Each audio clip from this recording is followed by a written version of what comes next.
So here we are talking about the patellofemoral joint, which is really the joint between one of our longer bones, the femur, and our largest sesamoid bone, which is divided into three separate articular surfaces. But the interesting thing about the patella is it's kind of a dumb bone. It just kind of sits there. I mean, think about it. Sit down, take a look at your kneecap, and say, okay, I'm going to actively laterally glide my patella. Doesn't happen, does it? I'm going to actively medial glide my patella. Well, still not happening. So your patella really kind of goes along for the ride. It goes where it's told to go based on what the femur is doing, based on what the tibia is doing, based on what the foot is doing, based on what the hip is doing, based on what the pelvis is doing. And the interesting thing is that all of those components can contribute to how the patella functions against the femur. So when I look at the patella and how much it moves, or the way that it moves, is probably better to think about how it functions. So I like to look at the analogy of a train on a track, and oftentimes we will say, okay, patella, what are you supposed to do? Let's keep our knee right over our foot, because that keeps our patella aligned. And someone may come in and say, oh boy, my IT band is tight, it's pulling my kneecap over, it's pulling my patella out of alignment. And the way I want you guys to think about this is yeah, the patella is the train, and it's cruising right along those tracks. But what happens to the train if the tracks go away? So if all of a sudden my train tracks veer off, my train continues to go, I'm going to have a big old derailment. And that's sort of what happens. Think about it. I've got essentially four muscles that attach to the patella, the quadriceps, right? Remember that? Vastus medialis, the vastus lateralis, the vastus intermedius, and the rectus femoris. So those four muscles are theoretically the muscles that are controlling the patella. But I've got how many muscles attaching to the femur? I've got the entire adductor group. I've got all of the glutes. I've got the 6 outward rotators. I have the hamstrings. So I have the gastroc, which we haven't really talked about yet. So I have a huge number of muscles that can influence the track, much more so than the train. And I think when we start to get into trouble, we get into trouble because the track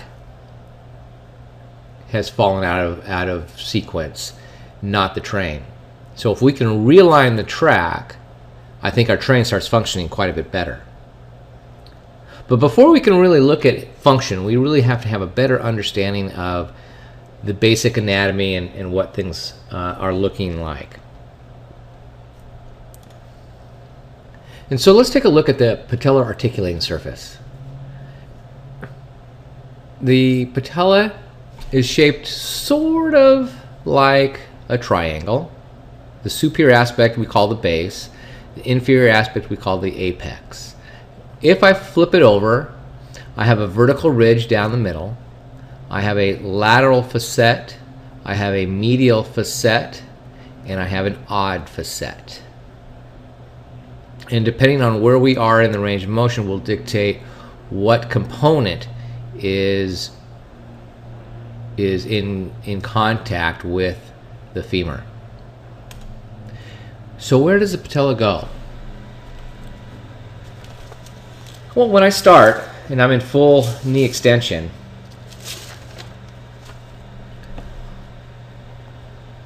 I sit on top of the ridge of the articulating surface of the femur. And so there's not much contact. But as my leg goes into flexion, the patella starts to ride down into and onto the femoral condyles, ultimately ending up all the way down into the trochlea of the femur. Total distance that the patella will travel is about 7 centimeters. But at any given time, there is only about 13 to 38% of the surface that's actually in contact with the femur throughout that range of motion. So when I look at the femoral contact surface, at 10 degrees, I have a fairly small aspect in contact with the femoral articulating surface. As I get to 25 degrees, 45 degrees, it starts to get a little bit bigger. 60 degrees, I have the greatest contact area. 90 degrees, it starts to get smaller. 115 and 130 continues to get smaller and smaller as I get further and further down into the trochlea.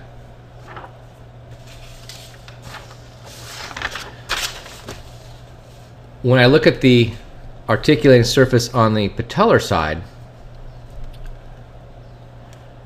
I initially have from 0 to about 120 degrees, the articulating surface in full extension is the inferior pole. And then as I move into flexion, the contact area continues to move more superior.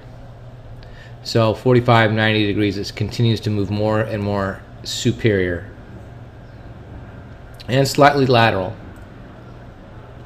until at full flexion, just the lateral facet and the odd facet make contact, which kind of brings up an interesting concept.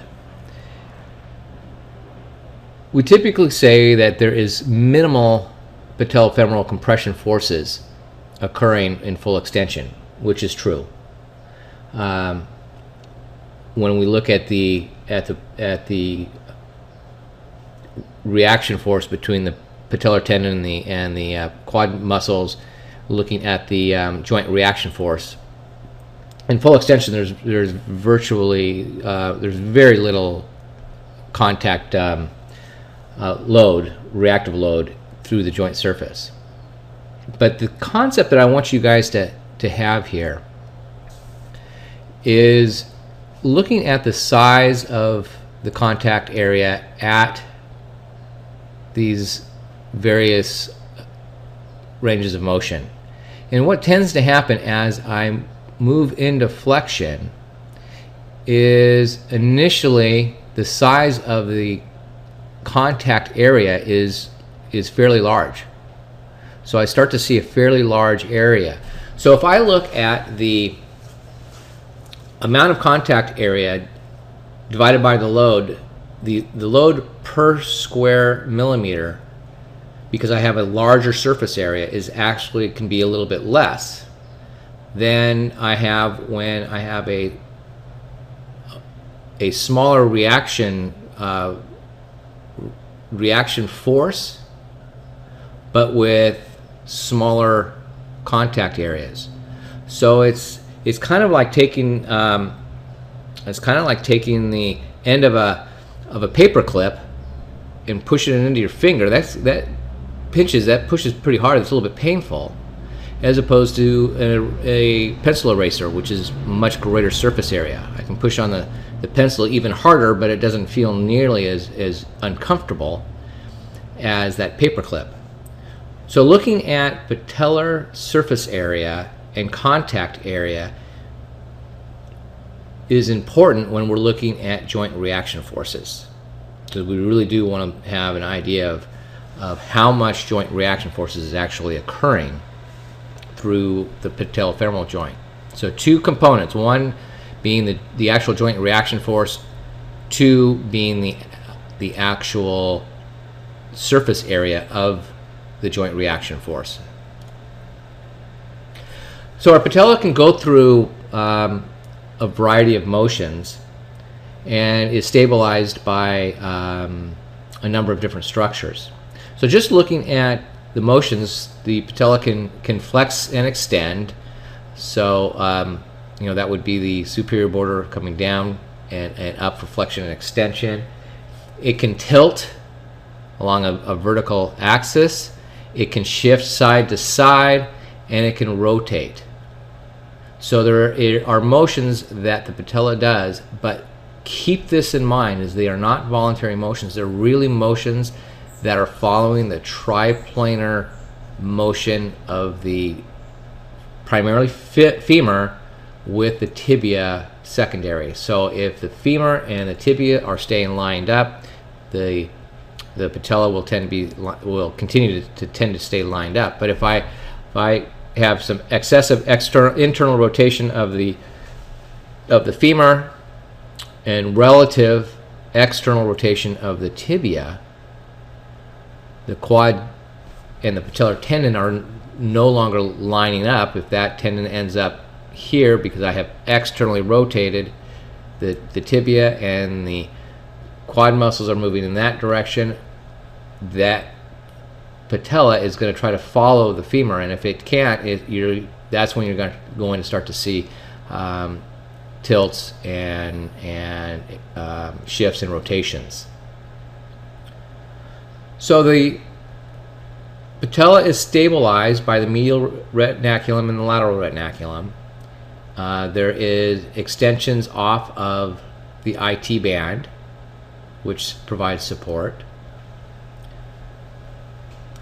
There is a ligament that is not shown here that attaches at the adductor tubercle and inserts into the medial border of the patella, which is called the medial patellofemoral ligament, and that's a ligament that is oftentimes ruptured in acute patellar dislocations. The vastus medialis and the oblique fibers of the vastus medialis tend to pull the patella at an angle between 55 and 70 degrees, and the vastus lateralis, which inserts it at an angle of about 31 degrees.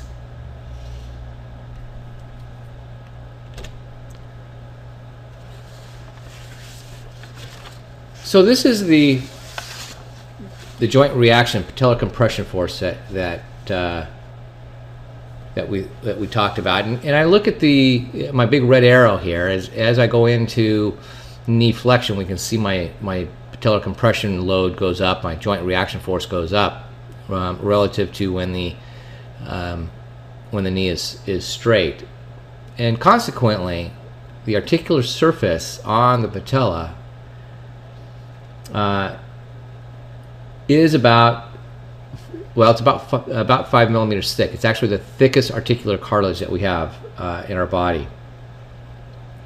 But our joint reaction forces will vary. So when I'm walking, the joint reaction force through the patellofemoral articulating surface is about half of your body weight. So about half your body weight of compression load occurs walking. About 3.3 times your body weight occurs as we walk upstairs. And about 7.8 times your body weight occurs with squats. So as we squat, that load goes up significantly. But what's the function? Why do we even have a patella?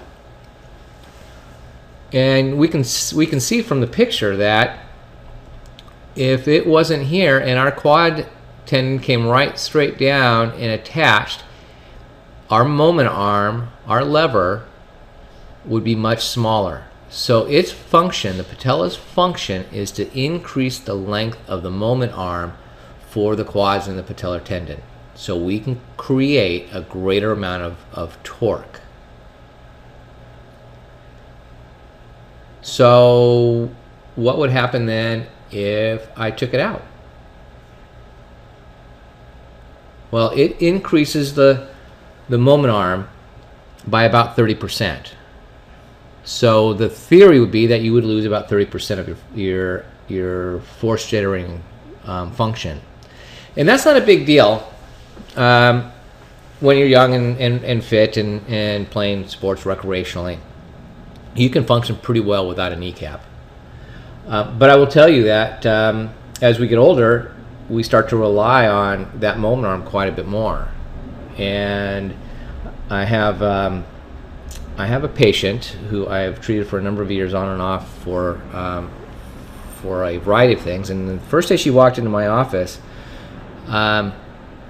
she sat down and she leaned way forward when she sat down. I thought, well, that's kind of an interesting approach to just sitting down. And at the time, she was in her early 60s. So we were going through her history, and she mentioned to me that when she was 18 years old, she had a lot of knee pain. And in those days, they put her in the hospital. So the doctor said, well, you got knee pain. Let's just take your kneecap out. And he said, because you'll probably have knee pain in your other side, let's take that one out too.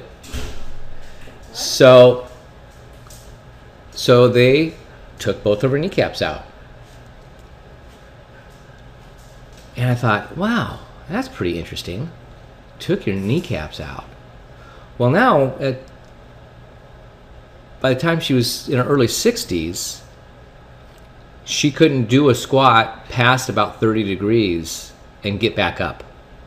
She would have to throw her body weight forward to get her center of mass over the middle of her joint to decrease the load on her patellofemoral joint, or her, in this case, quadricep tendon joint, so that she could stand up. And I recently saw her after she had a total knee replacement, and she continues to have issues with transfers from sitting to standing.